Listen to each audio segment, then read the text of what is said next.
Hi everyone! Hello Money Magazine viewers! How is everyone?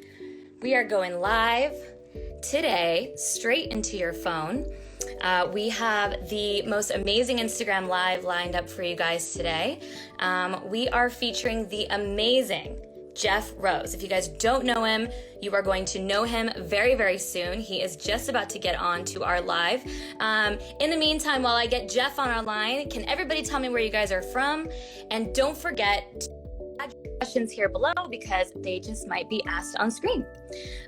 So we are just waiting for Jeff to get on. And if you guys have been following us all day, you know that the amazing Jeff Rose has been taking over our Instagram stories all day long.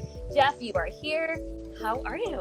I am here. I made it. Thanks for having me. Yeah, you made it. We are so thrilled. And again, you guys, this is the amazing Jeff Rose. If you guys don't know him, you have to go follow him on Instagram right after you get off this live. He is at JJeffRose on Instagram. He's a certified financial planner. He's the founder of GoodFinancialSense.com, a money blog that you should all go follow right now. He's a father of 4. He's a veteran. He's a crazy sneakerhead. He's an amazing YouTuber. So you guys, there's a lot to Jeff Rose that we are gonna get to know him a little bit more today. And you guys, it's gonna be great. Jeff, thanks so much for being here.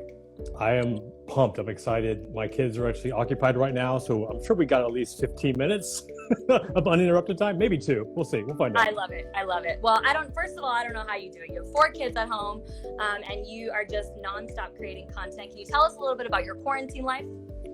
Quarantine life. Yeah, so it's been, we've got 4 kids ranging from 5 on up to almost 13. So we've done a little bit of homeschooling. We've done, some family time. I have been producing content. A lot of it is in this office, doing some videos for YouTube, and it hasn't been as the creative stuff I would like to produce, but nonetheless, I know people are just starving for information and need information. So just whatever I can put out to help people, that's what I've been doing. So yeah, a lot of family dinners, a lot of movies, and also a lot of I'm going to lock myself in my office for a few minutes because dad needs some me time right now.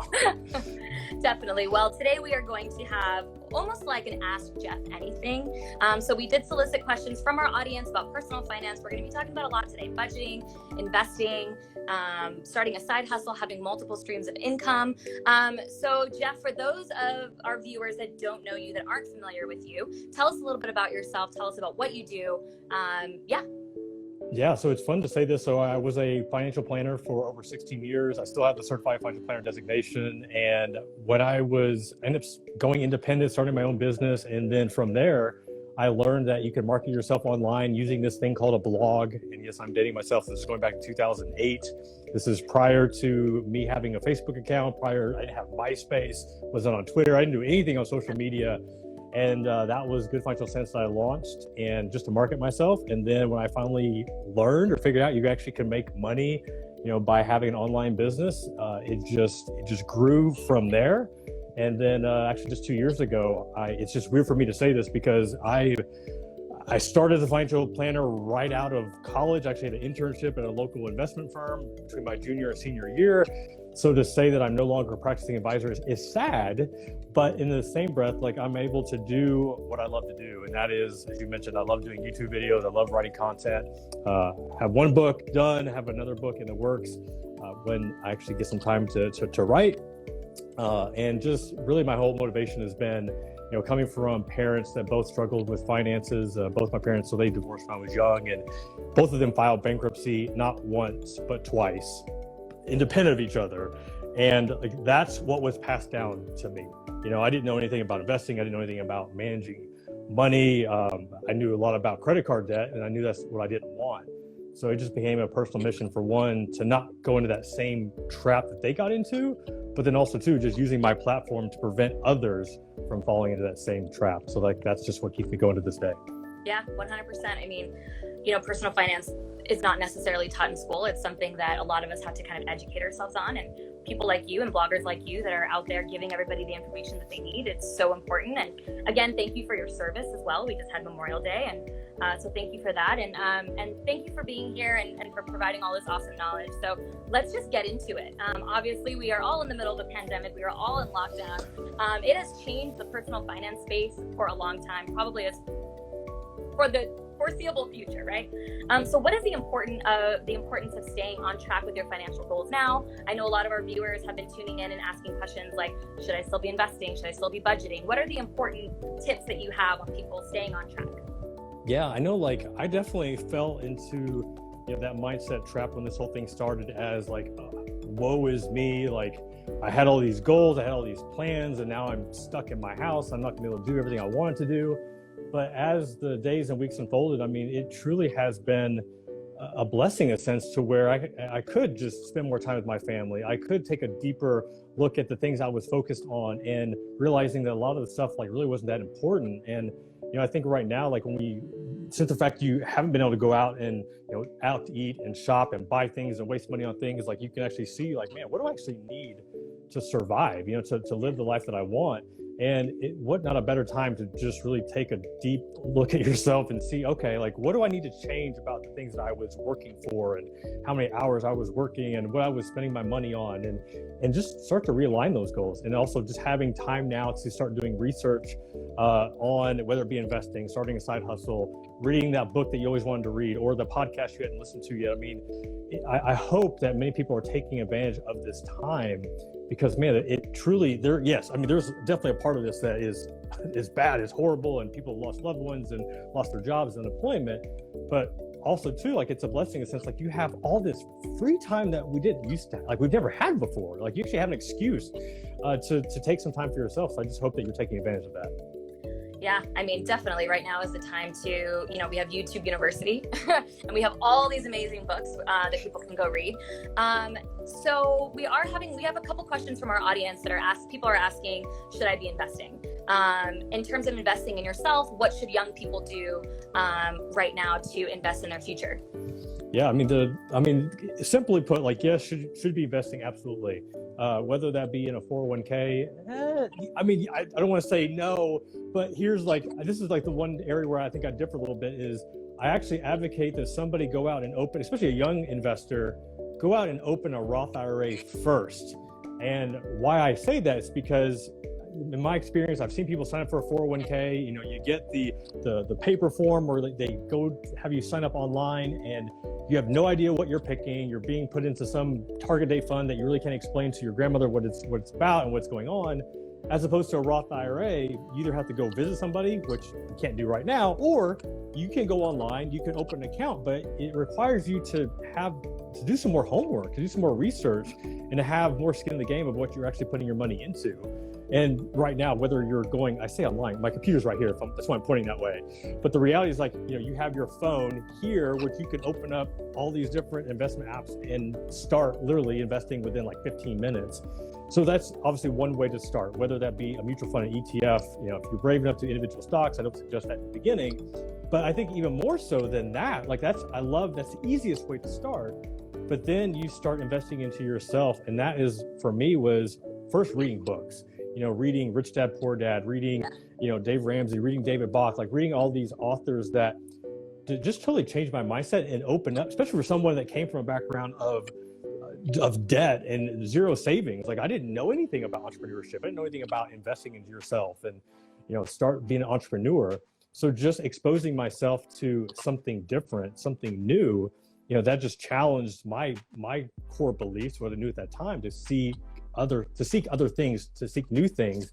And that began a journey of just testing out a lot of different ideas, a lot of investment opportunities, which many of them bombed, many of them failed. Yeah. But man, like I didn't chalk those up as failures. Like, those were just like my stepping stones to get me to where I am today. And I'm grateful for all of them.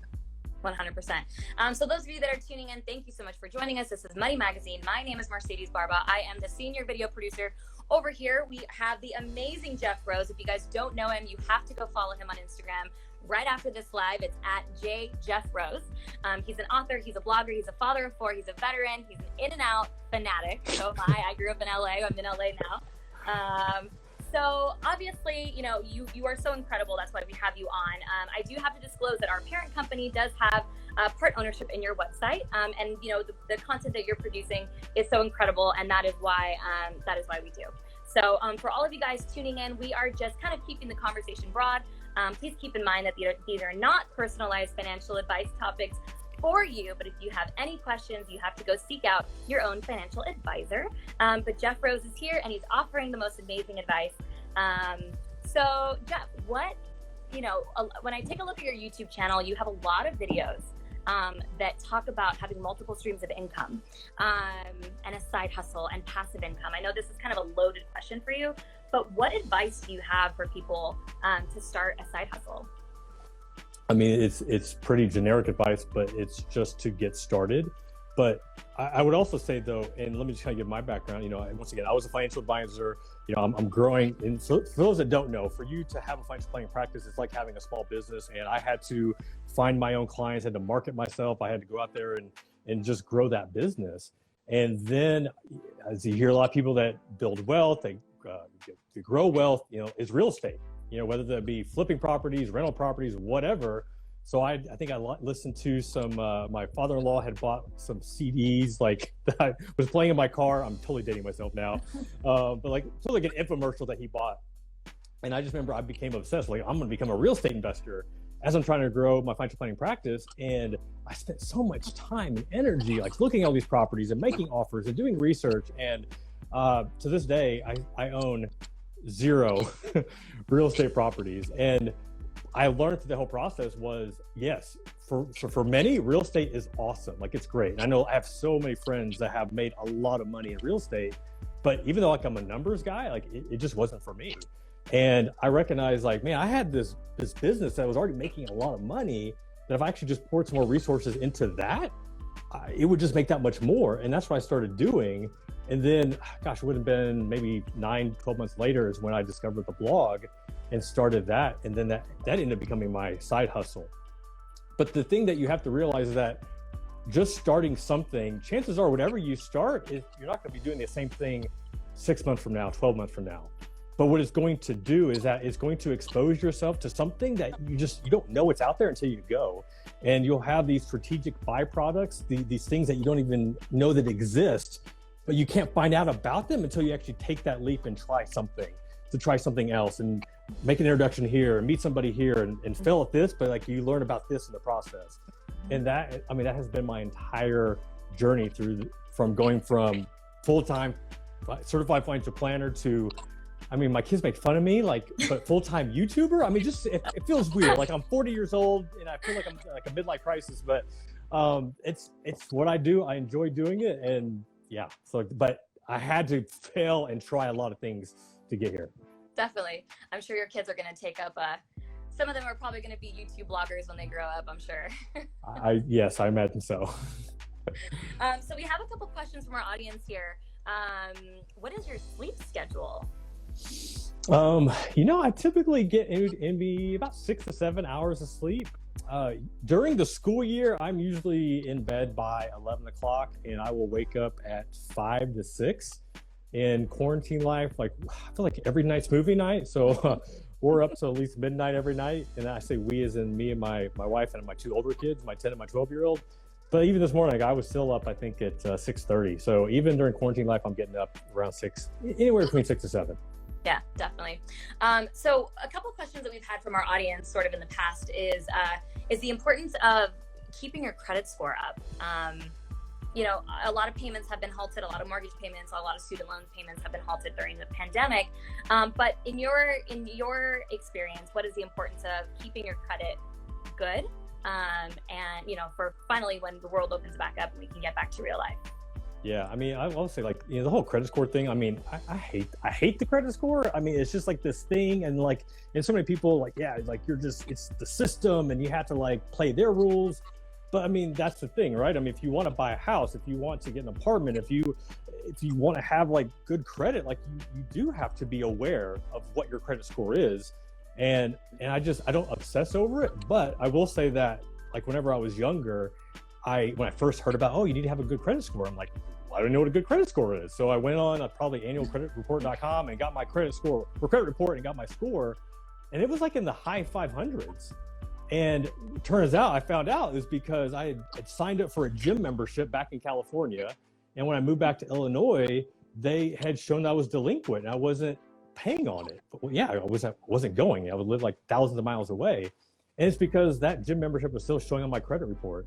So yes, like if you don't want to obsess about it, that's fine, but you still want to check your credit report and make sure that you don't have anything being delinquent. Make sure that you don't, like, it's just simple stuff. Like it could be like a wrong address. It could be identity theft. Somebody that has a similar name or has totally jacked your ID, and now like your credit's being ruined. So like you at least want to be aware, but you don't have to obsess of having like a above 800 credit score.